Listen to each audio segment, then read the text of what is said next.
Hello lovely people, welcome back to my channel. I'm Georgina. If you are new to my channel, it's so great to have you here. In today's recipe, I'm gonna share with you how to make this new method shito, and it's easy. It's less time making this, and guys, make it this way and trust me, you love it. You make shito every day. Just look at it, guys. Let's get started. So we're gonna start by frying the meat, but first we're gonna cook it before frying it. Add your meat to your saucepan, vegetable seasoning and salt. Stir it and let it cook until you don't see any sign of liquid.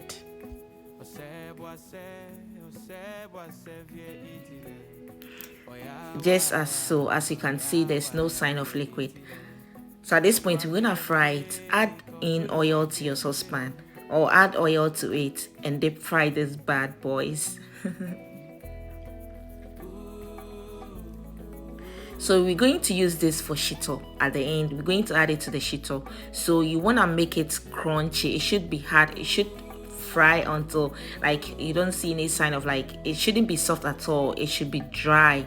So make sure you fry it that way. At this point, this is what you're looking for.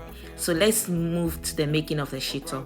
I added a little bit of oil to the saucepan because the oil in already was not enough. Then add in your vegetables.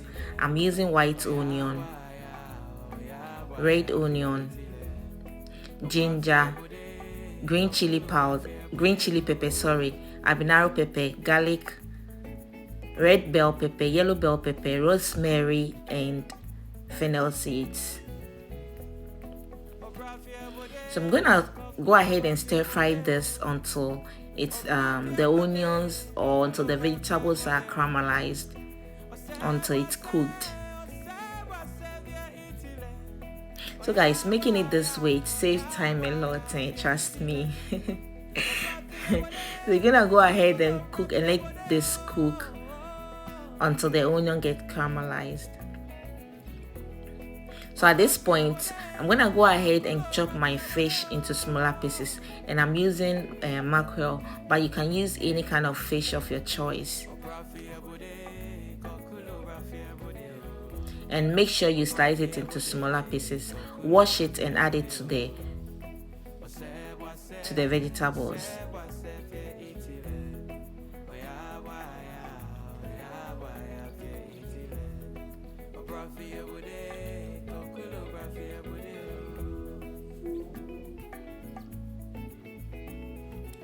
So you're gonna let this cook, or stir this and let it cook until the mackerel is cooked. The only thing you're going to remove out is the bones in, because at the end we're going to blend it and you do not want some bones in your shito.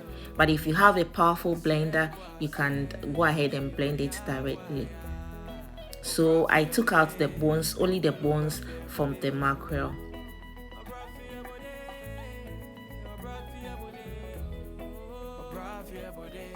Stir it and went ahead to blend it, but I use an hand blender for blending. But if you don't have, in case you don't have hand blender, you can use the normal blender. Pour it in your blender and then blend it. It should be smooth like this and you're good to go. At this point, add in your tomato paste and some oil.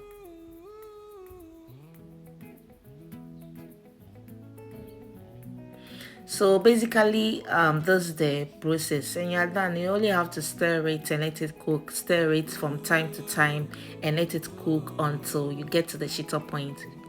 You understand? Just you do not want it to get burned at the bottom of the pot. So from time to time, at least every 5 minutes, every 10 minutes, check it. Or at this point, you can lower your gas and let it cook slowly until it's cooked. So when you get to this point, you're halfway cooked, guys. It's not ready yet, but just look at it. I'll then go ahead and add in my spices. So this is all mixed spices: salt, nutmeg,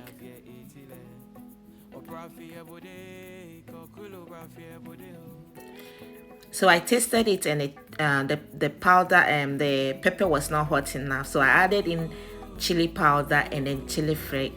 Sorry guys, chili flakes.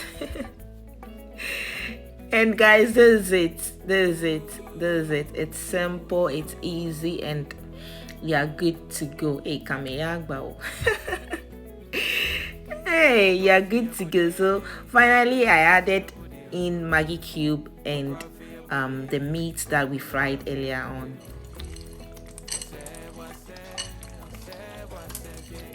Just look at it, guys, and you're good to go.